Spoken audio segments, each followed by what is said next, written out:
I have all of this potential play on the queen side, and his bishop isn't participating over here. I just beat a 1700 in a 55-minute game per side, and I'm going to show you how I did it. This is round 1 of the Rockville Quads. I just came back, and yeah, I'm excited to share the game with you. So I have the white pieces, and this is a no engine recap until the very end. So I'm going to go over my thoughts, and we're going to check the engine at the very end, and we'll see where the gaps are, and hopefully we'll both learn something along the way. So I play e4, my opponent plays e5, and we both get our knights out, and I play bishop c4. The Italian, this is what I usually play, and he plays bishop c5. And against this, I like to play c3, hoping to strike in the center as soon as possible with d4. So very not a super uncommon way to play, but I honestly don't even know if it's the main way to play. Like, I don't play e5 as black, so I'm actually not sure what people who play e5, like, what they play against the most. Anyways, my opponent plays d6, which is not a super common move. I mean, like, it's definitely the second most popular move after the main move, knight of 6. I don't know for sure if it's the most popular, but I'm pretty sure d6 is the second most popular. So maybe calling it a sideline is a bit of an exaggeration, but I've always liked the positions I get from it. And the downside of d6 is that it does not attack the pawn on e4. If he played knight of 6, then yeah, he attacks the pawn, and you're getting ready to cast the next move. d6, it does open up your bishop to develop and defend your center really well, but you're not counterattacking white center here. And I play d4, and if the knight was on f6, it could take on e4 after the bishop moves. But now, after the bishop moves, I can just play knight c3, and this pawn on d6 isn't really helping black control the center. But it's not a bad move by all means. It's just not as active as knight f6. And speaking of which, so he just played knight f6 here, and I could definitely consider, like, actually, let me back up. So even here, I was thinking a little bit. Knight c3 is definitely the most natural move, and that's what I ended up playing. But it wasn't. But I wanted to just double make sure. Like, for example, like after knight c3 and a knight of 6, like, I know he's gonna play this move. Well, am I gonna castle? Then he could take and then take on e4. But I was like, okay, well, rook e1 is d5. But even then, like, I'm down a pawn, but this is a very typical type of position where white is down a pawn, but they probably have compensation. But in this case, I'm like, am I supposed to allow d5? Like, what if I just go here? What if I go here to stop e5? But then there's knight here, but oh wait, there's a check here. So, like, there are a lot of, like, thoughts like that. Like, I already thought, like, okay, if I play knight c3 and knight of 6, what's going to be my response? What's going to be my response after knight of 6? But I ended up playing knight c3, and after knight of 6, the reason why I felt comfortable enough to continue was that I played d5 myself. And we saw something very, very similar happen. I played against Murthvik at the Hershey Quads. I guess I'll link the game. But it was a very, very similar opening. I don't remember exactly what happened, but it's something very, very similar happened where I got d5 in. So my opponent took the bishop, because if they go knight e5 or knight e7, then I have a classic 4 Karunos on the king and the bishop there. So the knight's the only thing defending the bishop, and the knight also blocks the check towards the black king. So black has to take, and then I take back with the pawn, and it goes knight e5, and I take. I don't think so. I think maybe black. How should I phrase this? I think an interesting way for black to play is to go knight b8, and then try to put the knight on c5. I don't know if it's better, but it's at least very interesting. Like, and also, if you go knight b8 and then knight d7, you can maybe try to control the e5 square by castling and playing rook e8. And maybe this pawn can be weak in some cases. Like, I'm not 100% sure. But also, if the knight can get to c5, then you apply more pressure on e4 that way. So I thought maybe knight b8 and knight d7 and knight c5 or knight e5 was what was a good way to play. But my opponent just played knight e5, which I don't think is worse or might even be better than knight b8. But I just thought that was an interesting thought I had. So here he's attacking my bishop and my knight, and I could move my bishop back, but I don't really see the need to. Like, maybe black can't take this e4 pawn, but firstly, I don't want to really calculate that, and secondly, my bishop's in the center and like well developed already, and I don't want to move it back to e2 if I don't have to. And plus, it just makes sense to take on e5 because after pawn takes, now this e4 pawn isn't as potentially weak as it otherwise could have been. Like, with this file half open, black can put a rook and a queen to attack the e4 pawn. Most likely I'd be fine because I still have f3 to guard this pawn chain. But it feels extra, like this e4 pawn feels extra safe with a black pawn in front of it because it's going to be harder for black to attack this pawn. I castle, which I did take a little bit of time to do because I wasn't sure if I wanted to do that because there's knight takes e4, and I was like, okay, well, there's queen e2, and then so if it goes back, then I go check, and of course if he takes, then I just check and win that way.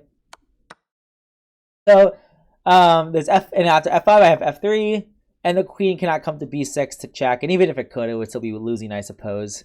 So, but I just had to double check to make sure that that wasn't a losing if he takes the pawn. Losing for me, I mean.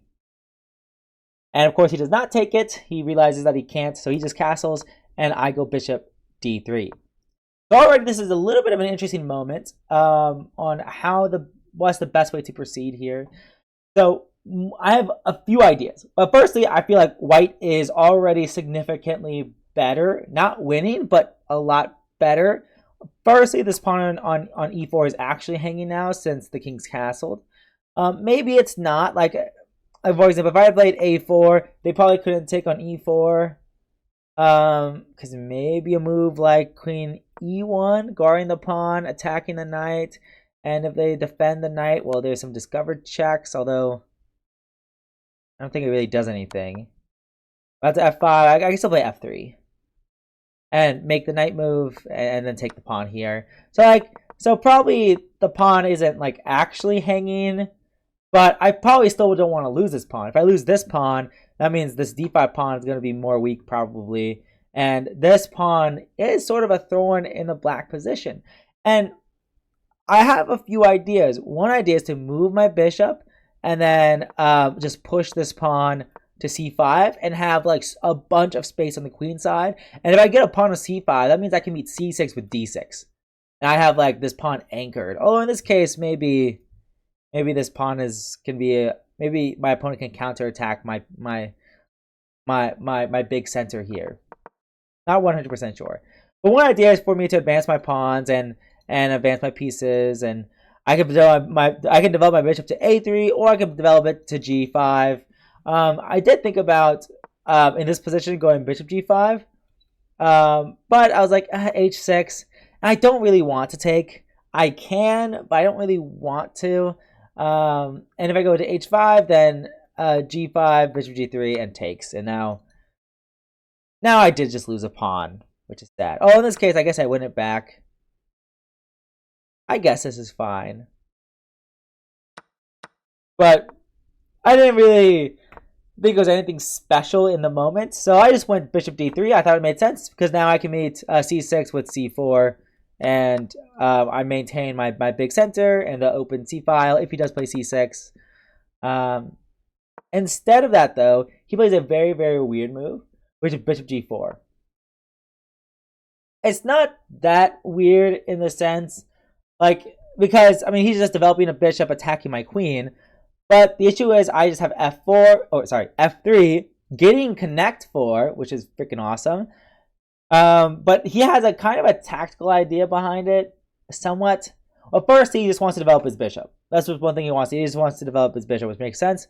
But after bishop h5, now if I move my bishop... Oh, wait. I just remember this now.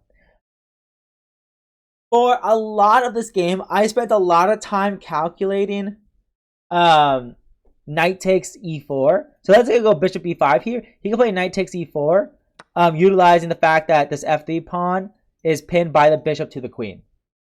And I really didn't like that. so I think that's what his idea was. His idea was bishop g4, bishop h5, pinning the pawn to the queen. And so if I do move this bishop, this e4 pawn is hanging. I think that was his idea.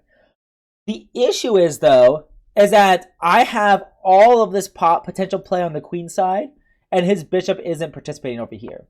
Probably a better move was either c6, which I mean with c4, and then maybe he can play queen c7 next. Maybe he can play bishop d7. I'm not 100% sure. That's probably a better way to play, or at least a more solid way to play. But in the game, his bishop is on the king side, and his queen side is completely left. And I play rook b1, and he has a tough question to answer. How does he defend this b7 pawn? Like, it's a really tough. Like, how do you actually defend it? So, one thought that I had, maybe he could play c6. I'm still probably playing c4. I was thinking that if I do take on b7, at least I would have to calculate like this. Like his knight gets in. Maybe I just have bishop e4, honestly. I might have this move. But maybe c6 was an interesting move to try. I thought he was going to play rook b8. Because I didn't see any better way to defend it. And then I might have gone queen a4, attacking the pawn. And he might have gone a6. And the game goes on. Maybe I play bishop a3 at some point. Not 100% sure. So I thought rook b8 was his only move. But now he makes his final and fatal mistake. So instead of playing rook b8, he plays b6. And now his position is lost on move 14. In my opinion. We'll see what the engine thinks. But I'll tell you why. It's because I have this move, bishop a3. Attacking his rook. And b6 weakens his light squares around his rooks. Or around his queen side. Which is very, very important. Because if he moves his rook to e8, I'm going to play bishop e5. And where can its rook go? It can't move anywhere without being taken by one of my bishops. So the bishop pair from HE double hockey stick is here. The bishop pair is here. And the only way to not lose his rook is play knight d7. But now, I'm going to play bishop c6, attacking his rook. And let's say he plays either rook c8 or rook b8. If he plays rook b8, I wasn't sure. I was thinking about the move d6. I wasn't sure in the game. Because this position didn't happen in the game. But I was thinking that maybe after rook b8, I'm going to play d6. With the idea that I'm threatening to take on c7 and then play queen takes d7, so my queen and bishop see the knight. And like this looks very unpleasant. I could also maybe even take with the bishop here, attacking the rook again. And man, this rook is almost out of squares, but not quite. So maybe I take with the queen. And yeah, I can just keep piling on pressure here, probably. And the knight's pinned like this way. I guess maybe you can go knight of 6 now, potentially. No, my bishop's covering my queen, so I can still take this rook. Yeah, that's true. Anyways, so he can't play rook e8 in this position. That's my point. And so he doesn't have any options, because his other option is c5. That's his other option. And I just take it en passant. So c5 covering my bishop's vision on the rook. But en passant, now my bishop sees the rook now. So he moves his rook. But now I play bishop b5. Guarding the c6 pawn, which is important. So if he goes queen c7, I'm playing bishop d6, attacking his queen, defended by my own queen. And like his queen's running out of squares.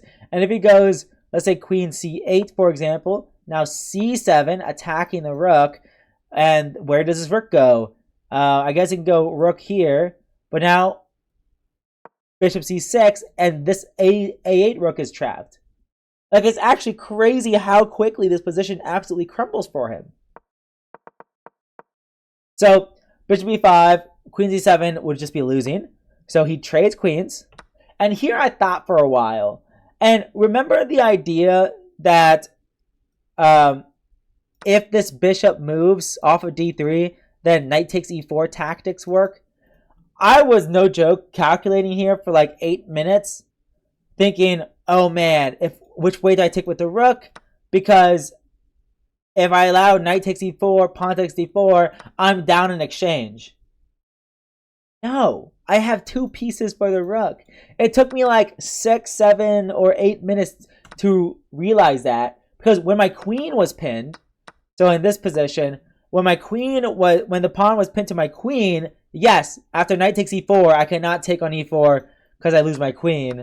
But in this case, after we trade queens, like, I don't have to calculate. Knight takes e4 is not a threat because he's losing 2 pieces for it.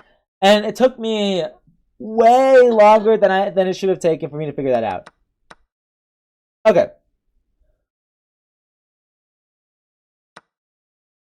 But here I do make a decision. So one thing I calculated when I forgot that I could take on e4 after the knight takes on e4. One thing I was calculating was rook f takes d1, knight takes e4, I think c7, knight takes e3, bishop takes rook, knight takes rook, and then a move like rook d8. And I was like, yeah, this is probably winning. But I was like, what if I go this rook instead? It's easier for calculation because now knight takes e4, c7, knight takes c3, takes, and he has to take here. Then after I take, he takes, I have this move. So this is like so I was thinking for like, 5, 6, 7 minutes or whatever it was in this position.